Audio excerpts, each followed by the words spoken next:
옆에 계신 성도님에게 하나님의 은혜와 사랑이 함께하기를 축복합니다.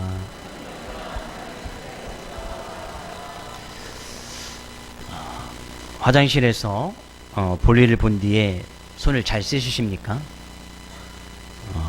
손을 씻고 있다면 어떤 방식으로 손을 씻고 계십니까? 질병관리본부에서 내놓은 실태조사 결과에 의하면 용변을 본 후에 손 씻기가 중요하다고 생각하는 사람은 90% 이상이 그렇게 대답을 했습니다. 아주 중요하다 이렇게 생각한다는 것이죠. 그러나 실제로 그것을 실천하는 사람은 70% 정도 된답니다. 근데 그 중에서 비누를 쓰는 사람은 30%가 되지 않았고 약 50% 정도는 5초 이내에 손 씻기를 끝내는 것으로 조사가 됐습니다.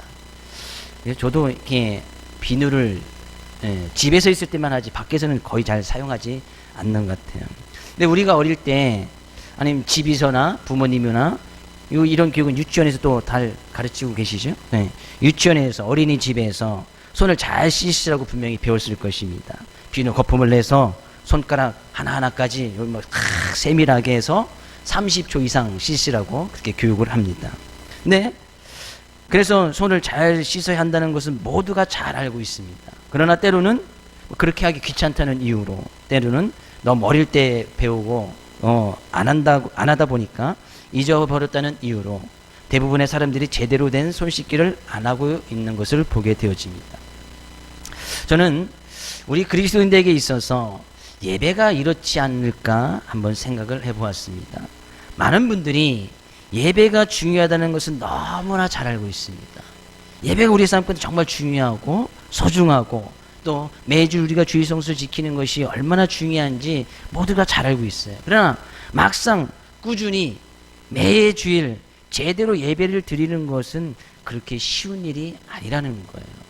때로는 제대로 배우지 못해서 그럴 수도 있겠고 또 배운 것이 배웠지만 또 그대로 늘 매주일 우리가 일상 가운데 1년, 2년이 아니고 10년, 20년, 30년, 40년 아니 죽을 때까지 매주일 주님 앞에 나와서 정말 우리가 정성스럽게 마음과 뜻을 다해서 하나님께 예배를 드린다는 것은 쉬운 일이 아니고 그 예배를 드리는 사람들이 의외로 적다 그런 이야기예요.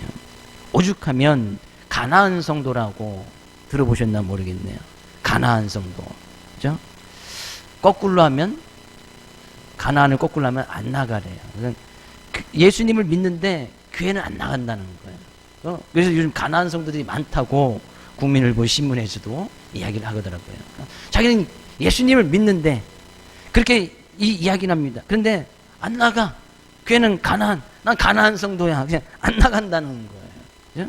그만큼 이 시대가 어쩌면 하나님께서는 더 마음과 뜻을 다하여서 예배를 드리는 그런 성도들을 찾으시는 줄 모르겠습니다. 하나님께서 내가 내 중에서 하나님께 온전히 예배 드리는 자를 그런 자를 내가 찾을 수 있겠는가.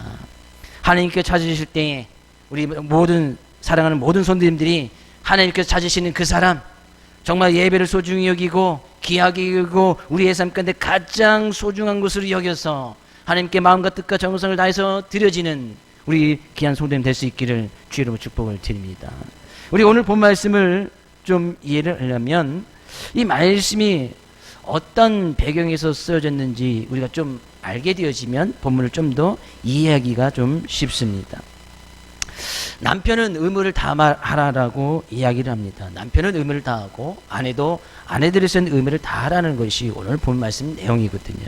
근데 우리가 그 한 구절만 이렇게 딱 보게 되어지면 남편이 해야 될 일, 그럼 아내가 해야 될 일이 따로 있고 물론 좀 가정 안에서 좀 편의를 위해서 좀 이렇게 아내가 할 일, 남편이 할 일 이제 구별지어서 하는 일은 있겠지만 의무를 다한다고 하면 많은 부분에 대해서 우리가 어떤 일을 해야 되는지 경제적인 부분을 책임져야 되는지 일하는 거, 교육시키는 거 힘든 일은 그건 남자가 하고 좀 힘없는 것은 여자들만 해야 되는지 요즘은 아내들에게 맞는 남편들도 많이 있다고 하는데 어느 사람이 힘이 센지 그렇게 의무를 다한다는 것은 내가 과정에서 어떤 의무를 다해야 될까 잘 알지 못하는 경우가 있단 말이죠. 근데 고린도전서 7장에 관해서 전체적으로 바울 사도가 고린도 교회에 하는 이야기는 이 결혼에 관한 문제거든요.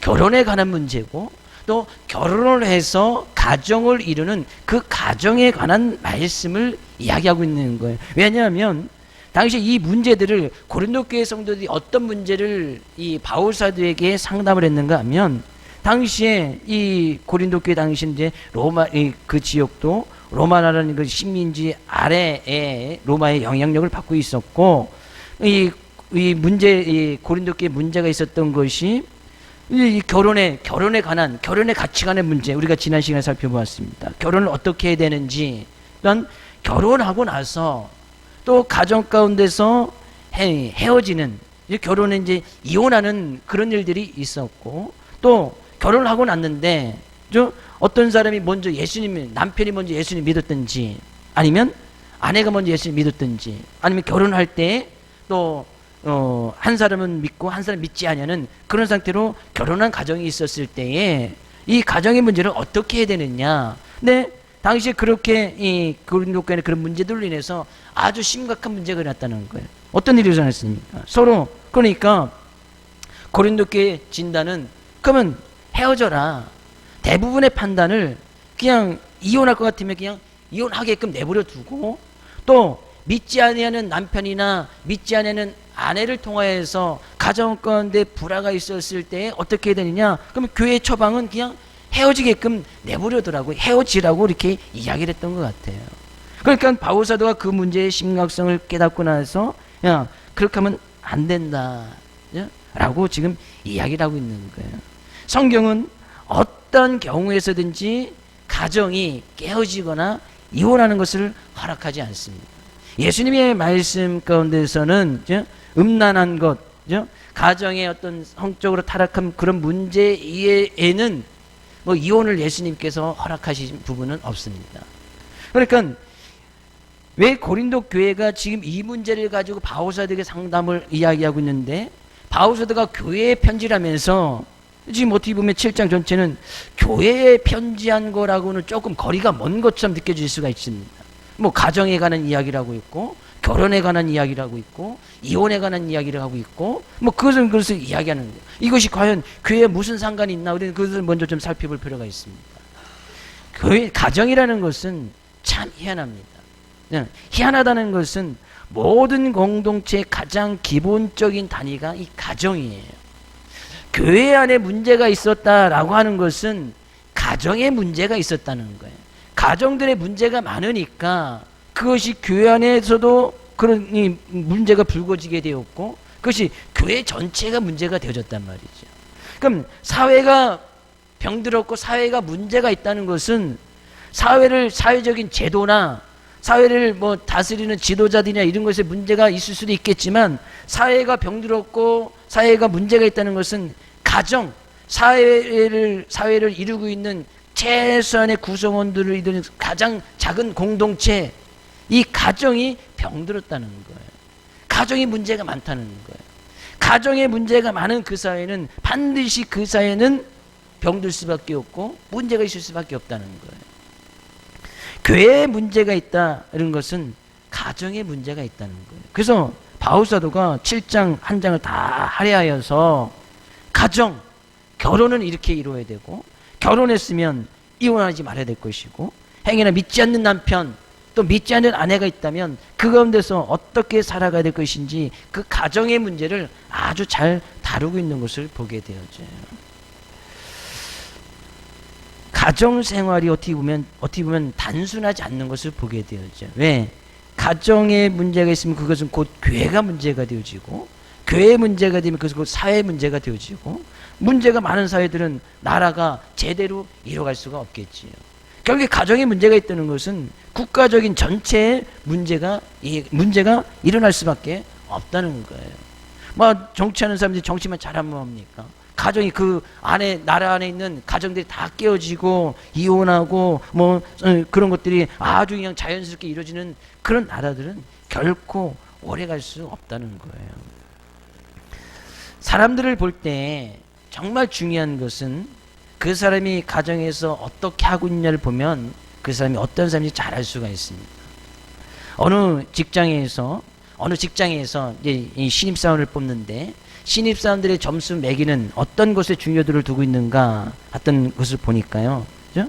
어떤 회사에서 이렇게 이야기를 했습니다. 한 10가지 정도를 본대요. 첫 번째는 학벌, 두 번째 학점, 세 번째 어학점수, 네 번째 연수를 갔다 왔냐, 다섯 번째는 자격증이 무엇이 있냐, 여섯 번째는 이제까지 입상한 경력이 있냐, 일곱 번째는 그런 인턴 생활을 어떤 이제 경험이 있냐, 이 직장에 대한 그런 경험이 있냐, 그런 이야기죠. 여덟 번째는 봉사 점수는 또 얼마나 많이 했느냐, 아홉 번째는 성형수술 했냐, 안 했냐, 또 열 번째는 국가 직무 능력 표준 평가라고 해서 국가에서 만들어놓은 그 직무 평가, 내가 이 직장에 그것이 잘 어울리는지 안 어울리는지 그 지표까지도 본다는 거예요. 그죠? 그렇게 해서 신입사원을 뽑는다는 거죠. 아, 신입사원을 뽑는데 어떤 경험한 사람들이 오면 그 신입사원이 아니잖아요. 봉사 점수, 뭐 자격증, 뭐 이러니까 대학생들이 취업하기가 너무나 힘든 거예요. 자격증 따려면 대학생 때 어떻게 자격증을 몇 개 따요? 딴 사람이 뭐 두세 개 따면 자기는 한 4개, 5개를 또 따야 되잖아요. 그럼 연수도 갔다 와야지, 봉사도 해야지, 어학점 따려면 또 어학 해야지, 학벌도 아니면 더 좋은 대학 가야지, 학점 잘 챙겨야지. 그죠? 그러니까는 요즘 취업하기가 너무나 힘들어지는 거예요. 뭐 모든 회사가 다 그런 것은 아니겠지만 어떤 회사에서 그렇게 내놓은 것을 봤습니다. 근데 그 사람을 볼 때 겉으로 보여지는 것으로만 가지고 그 사람을 평가한다는 거예요. 실제적으로 그 사람을 제대로 보려면요, 가정에서 어떻게 하고 있느냐를 보면, 그죠? 학벌이 조금 떨어져도 괜찮아요. 자격증 좀 없어도 괜찮고, 연수 안 갔다 와도 괜찮고, 뭐 그것은 회사에서 가르쳐 줘야 되는 것이지, 그걸 다 하고 간다면, 다 하고 간 사람 뽑으려면 좀 경험자 40대, 50대 된 사람을 뽑지, 또 그런 사람도 직장에서 뽑지도 않잖아요. 가정에서 부모님의 권위를 잘 인정하고 부모님께 순종하는 사람은 직장에서도 직장의 상사의 권위를 인정하고 상사의 말에 순종할 수 있는 확률이 100%입니다. 그런 사람을 뽑아야 됩니다. 기술을 얼마나 많이 배웠느냐, 뭐 중요할 수 있어요. 조금의 차이는 있을 수 있지만 인격적인 부분이 제대로 되어 있지 않으면 그 공동체 안에서 버틸 수가 없는 거예요. 어떤 순종이라는 이 체계, 직장에서는 분명히 상하, 이런 이 직분의 체계 분명히 있잖아요. 근데 처음에 들어갔던 이 신입사원이 위에서 뭐 이야기하는 것들이라든지 명령을 내린 것들을 잘 지키지 않고 그 순종하는 모습이 없다면 뭐 그 직장에 오래 버틸 수가 없겠지요. 그죠? 이런 것들이 가정 안에서 이루어지지 않으면 직장에서도 반드시 연결이 된다는 거예요. 결국에 가정교육을 왜 잘해야 되는가? 가정의 교육 또한 학교의 문제고 또 그것이 곧 사회의 문제가 되기 때문에 가정 안에서 이 교육이 잘 이루어져야 된다는 거예요. 그런 의미에서 우리가 오늘 본 말씀을 보면 좀 이해가 쉬워지는 거예요. 먼저 주의 이름으로 축복을 드립니다. 우리 사랑하는 성도님의 가정은, 그죠? 주님의 말씀 안에 잘 세워져 나가고 어떤 가정 안에 어떤 문제도 없기를 먼저 주의 이름으로 축복을 드립니다. 오늘 본 말씀에서는 이혼하지 말라고 분명히 이야기를 하고 있습니다. 8절 말씀 이야기하네요. 내가 결혼하지 않은 자들과 가부들에게 10절 결혼한 자들에게 내가 명하노니 명하는 자는 내가 아니요 주라고 이야기하는 것은 이것이 반드시 주의 말씀으로 지켜져야 될 것이라는 그런 이야기입니다. 여자는 남편에게서 갈라서지 말고 남편도 아내를 버리지 말라. 그게 뭐예요? 이혼하지 말라는 거예요. 어떤 이유에서도 이 주님의 명령은 이혼하지 말라는 거예요. 이혼하는 일이 있어서는 안 된다는 거예요. 요즘은 이혼이라는 것도 그냥 이혼해서 끝나지 않습니다. 그죠? 신혼이혼, 황혼이혼, 또 휴혼 아십니까? 결혼을 잠시 쉬는 거예요. 결혼했는데 결혼을 잠깐 쉬는 거야. 그래서 2년이고 3년이고 같이 또 이제 떨어져서 사는 거야. 그러다가 다시 또 결혼해야겠다. 뭐 결혼을 또 하는 건 아니지만 다시 옛날 아내가 그립고 남편이 그리면 또 같이 모여서 또 살고. 그래서 휴혼하는 사람도 있대요. 휴혼. 그래서 1년 정도 이제 각자 생활을 하는 거예요. 뭐 자녀는 어떻게 되는지 모르겠어요. 또 졸혼이라는 것도 있습니다. 졸혼. 졸혼 아세요? 졸혼? 혼인을 졸업하는 거예요. 졸업. 학교도 다니면 3년, 6년 다니고 나면 졸업하듯이 혼인 생활도 한 30년, 40년 우리 이제 졸혼합시다. 이거 이혼하고 다른 거예요. 이제 혼인 생활 하지 말자니. 우리 혼인 생활 했으니까 이제 끝내자. 그래서 합법적으로 조론하는 거예요. 법원에 가서 이제 판결을 받지 않지만 서로 합의하에 우리 이제 조론합시다. 이제 결혼 생활 그만하고 이제 각자 생활합시다. 뭐 그런 얘기. 그것이 뭐 이혼하고 뭐가 달라요. 그죠? 근데 요즘 이런 조론하는 비율도 많이 있다는 거예요. 그죠? 나중에 조론 안 당하시려면 오늘 본 말씀 우리가 잘 새겨들 필요가 있습니다. 먼저 주의 이름으로 축복을 드립니다. 우리 성도님 가정은 어떤 경우에서도 이혼, 휴혼, 조론하는 가정이 안 나타나기를 주의 이름으로 축복을 드립니다. 이것은 명하는 자는 내가 아니요 주님이시라. 주님의 명령이에요.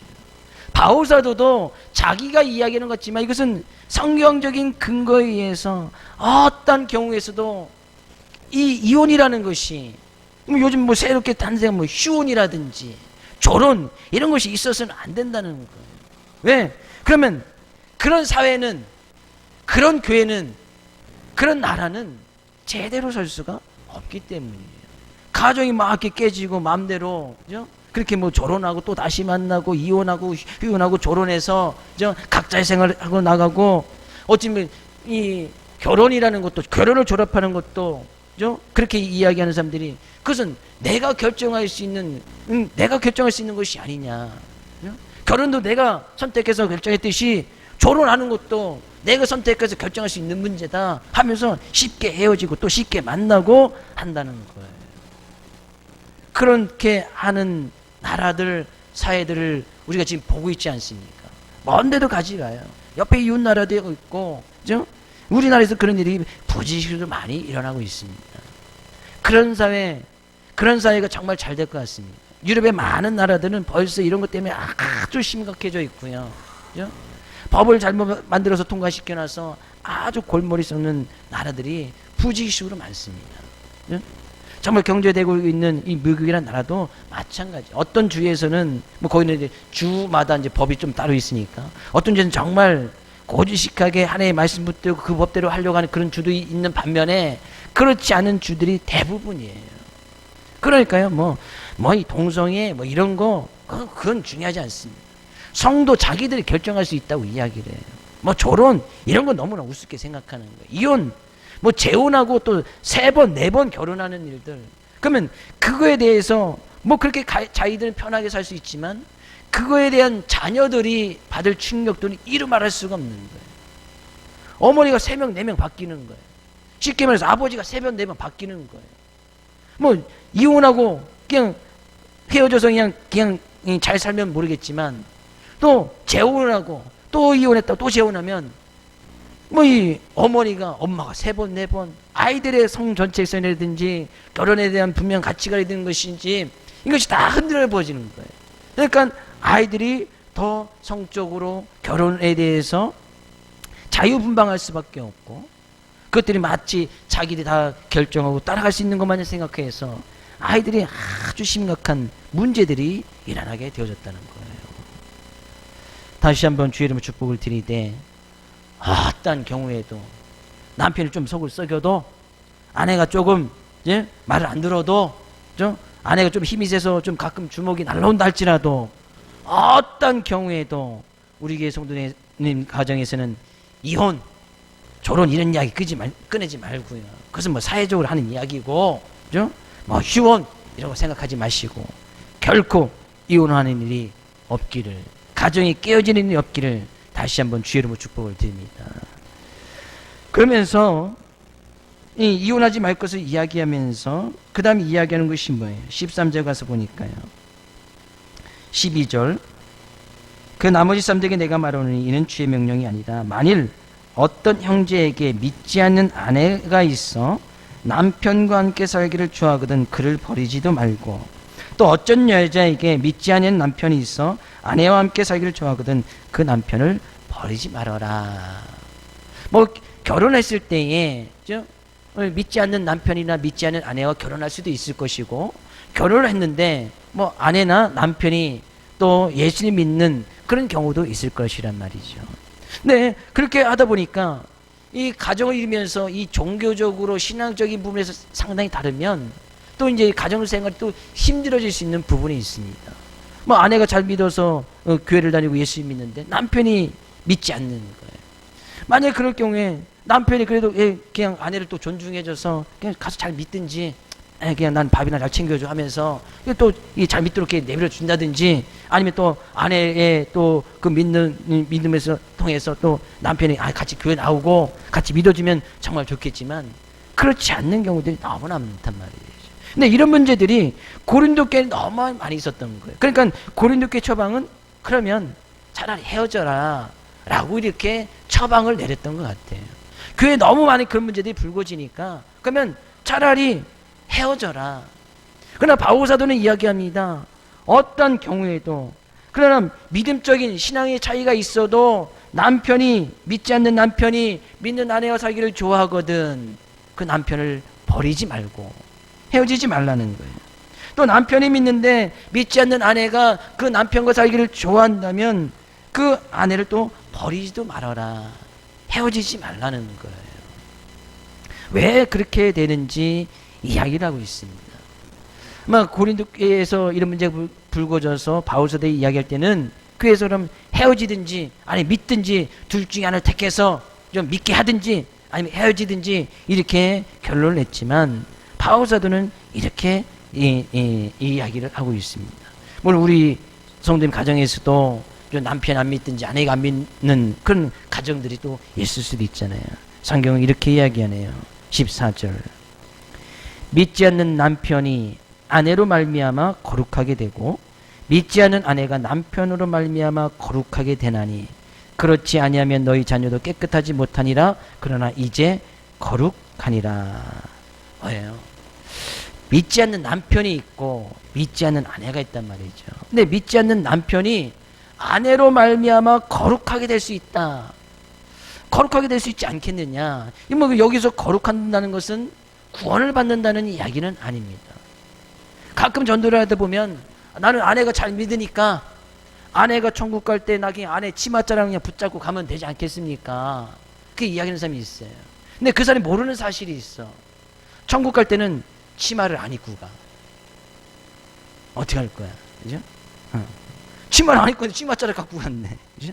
치마를 안 입고 간다는 사실이에요. 그 사람이 그걸 몰라. 그래서 거룩하게 된다는 것은 믿지 않는 남편이 아내가 구원을 받아서 교회를 열심히 다닌다고 믿지 않은 남편이 그냥 저절로 구원을 받는다는 그런 의미는 아니에요. 거룩하게 되면 구원을 받은 거 아닙니까? 그런 의미가 아니에요. 여기서 이제 거룩하게 되어진다, 또는 믿지 않는 아내가 믿는 남편을 위해서 거룩하게 된다. 그러면 남편이 잘 믿으면 믿지 않는 아내는 자동적으로 구원을 받는 것이냐? 그런 것이 아니라는 거예요. 이 말씀은 그 가정이 안 믿는 사람의 영향력이 믿는 사람에게 영향을 주는 것이 아니라, 믿는 사람의 영향이 안 믿는 사람에게 영향을 미치도록 그런 거룩한 모습으로 살아가야 된다, 그런 이야기예요. 믿지 않는 남편에게, 믿지 않은 아내에게 믿는 아내가, 믿는 남편이 거룩한 모습으로 살아가서 그 사람이 거룩이 무엇인지 보여주라, 그런 이야기예요. 예수님 믿지 않으면 어떻게 구원을 받을 수 있습니까? 믿지 않으면 절대 구원이 있을 수가 없는 거예요. 그러니까 이 바울 사도가 그 믿지 않는 남편이 그래도 이 아내를 버리지 않고 잘 살기를 원한다면 믿지 않는 아내들이 해야 될 일이 있다는 거예요. 믿지 않는 남편이 있다면 믿는 아내가 해야 될 일이 있다는 거예요. 뭐예요? 거룩한 삶의 모습으로 믿는 사람의 영향력이 믿지 않는 사람들에게 영향을 받도록 그렇게 영향력을 끼치는 삶을 살아가야 된다, 그런 이야기입니다. 결국에 이 말씀을 하는 것은 뭐예요? 15절 가서도 보면요, 믿지 않는 자가 갈리거든 갈리게 하라. 형제나 자매나 이런 일에 구애될 것이 없느니라. 그러나 하나님은 화평 중에서도 너희를 부르셨느니라. 믿지 않는 사람이 갈리게 하라. 우리가 막을 수는 없겠지요. 그러나 하나님께서는 우리를 화평 가운데 부르셨기 때문에 웬만하면 그들이 갈라지지 아니하도록 가정의 올바른 삶을 믿는 사람들이 보여주면 그들도 그것을 보고 배울 것이 아닌가, 그런 의미로 보게 되어지면 됩니다. 16절에 아내 된 자여 내가 남편을 구원하려는지 어찌할 수 있으며 남편 된 자여 내가 내 아내를 구원하려는지 어찌할 수 있으리요. 아내 된 자여, 믿는 사람들이 올바른 거룩한 삶의 모습으로 선한 영향력을 보여준다면 믿지 않는 남편이 구원받을지 어찌할 수 있겠는가. 결국에 바울 사도가 지금 이야기를 하는 것은 이혼을 하냐 하지 말느냐 그 문제보다도 하나님께서 가정이라는 것을 허락해 주신 것은 가정의 중심은 구원이 되어야 된다는 사실이에요. 하나님께서 왜 가정을 만들어 주셨느냐? 행여나 믿지 않는 남편이나 믿지 않는 아내와 결혼을 안 하는 것이 가장 좋은 성경적인 방법이겠지만 행여나 믿지 않는 아내와 믿지 않는 남편과 결혼할 수도 있잖아요. 그렇다고 해서 나중에 내가 믿음이라는 걸 제대로 깨닫고 보니까 이거 어떻게 헤어지거나 뭐 이렇게 버릴 수는 없잖아요. 그렇다는 것은 내가 믿음을 지켜나감에 있어서 거룩한 삶의 모습을 유지하여서 믿는 사람들이 올바른 영향력, 선한 영향력을 믿지 않는 아내나 남편에게 보여줌으로 말미암아 그 안에서도 구원이라는 것을 이루며 살아가는 가정이 날마다 구원의 역사가 일어나는 그런 가정이 될 수 있도록 바울 사도가 지금 진단하고 그렇게 이야기를 하고 있는 거예요. 물론 이혼 믿는 사람들도 이혼할 수도 있겠지요.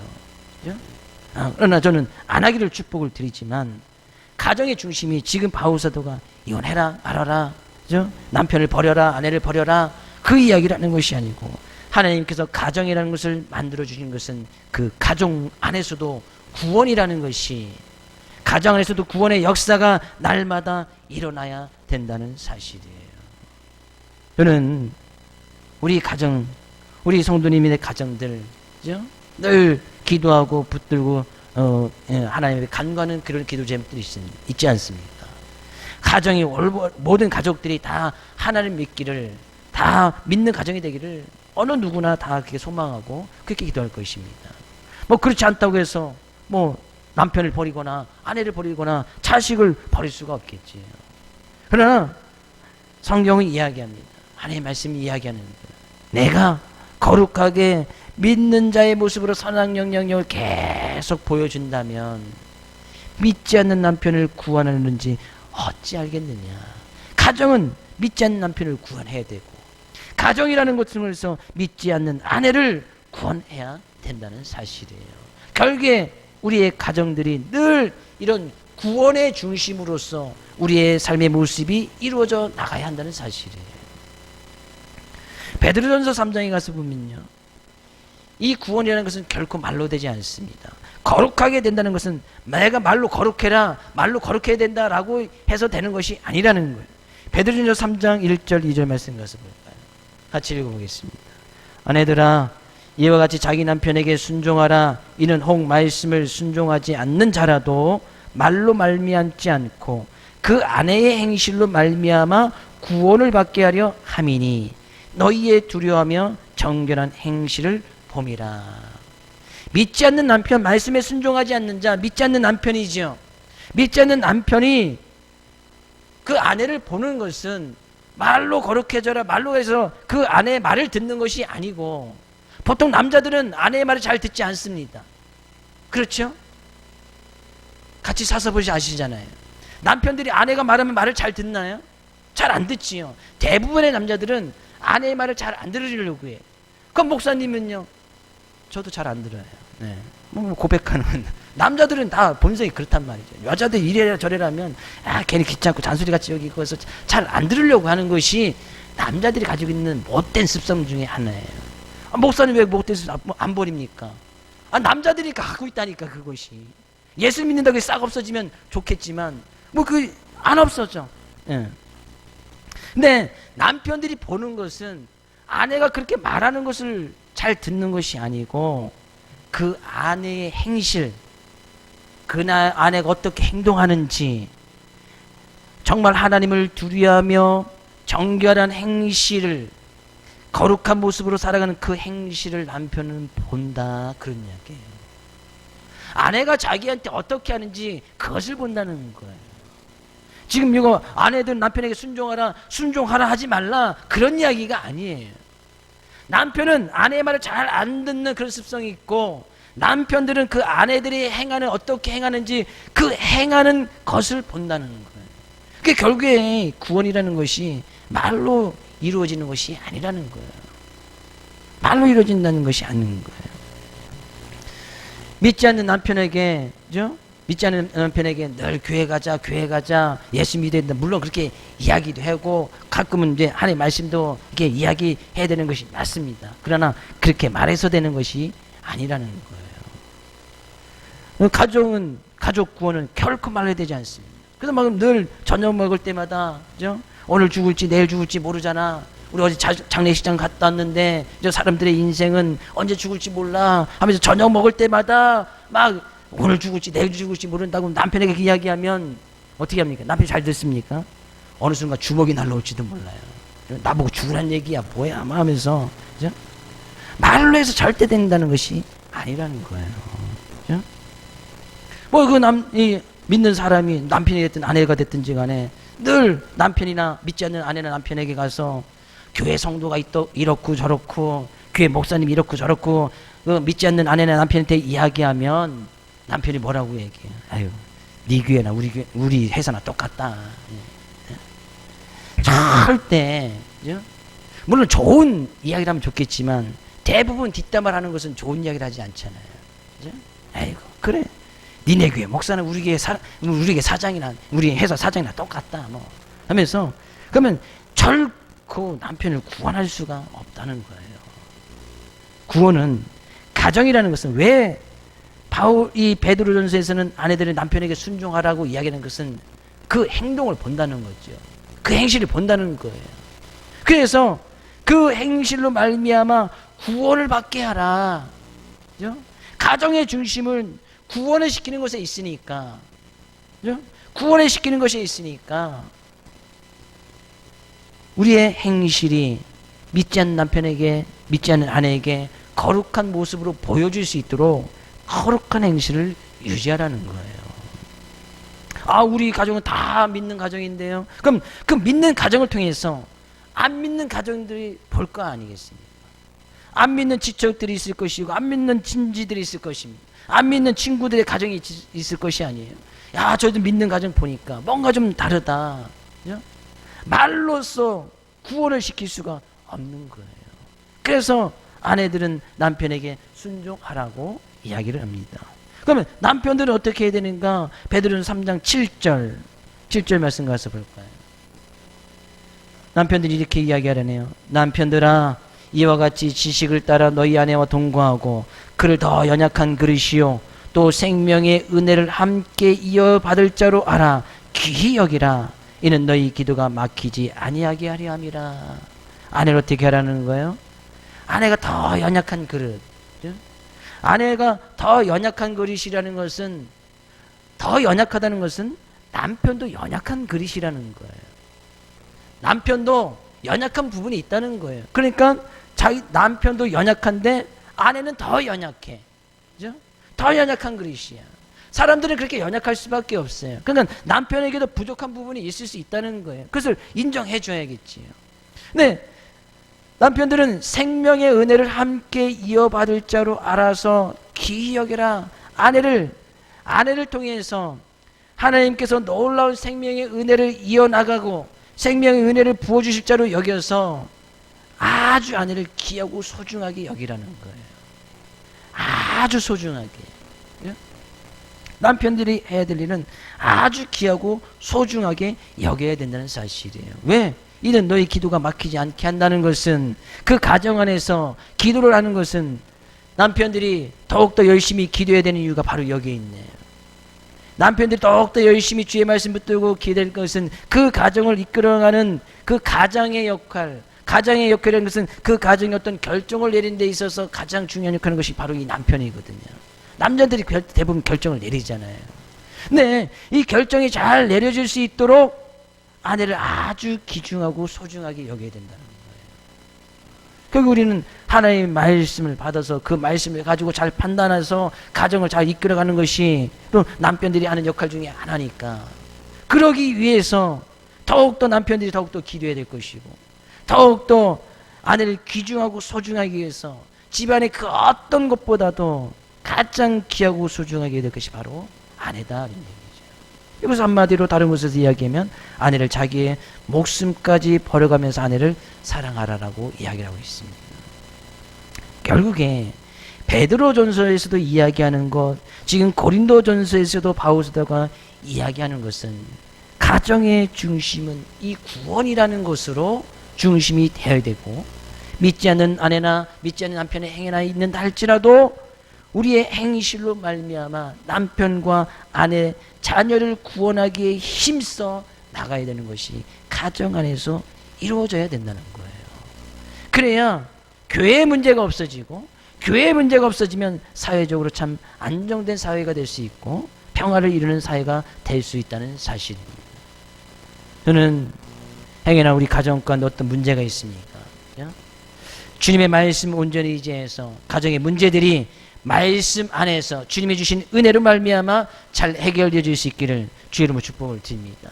그래서 주님 오실 때까지, 주님이 우리가 주님 앞에 서는 그날까지 아내는 남편을 정말 순종함으로, 그 순종함으로 남편을 좀 잘 섬겨주고, 또 남편은 아내를 가장 귀하고 소중한 것으로 여기고 더 연약한 것으로 여겨서, 그죠? 아내를 정말 사랑해 줄 때에 그 가정을 통해서 놀라운 구원의 역사들이 일어나게 되어진다는 사실이에요.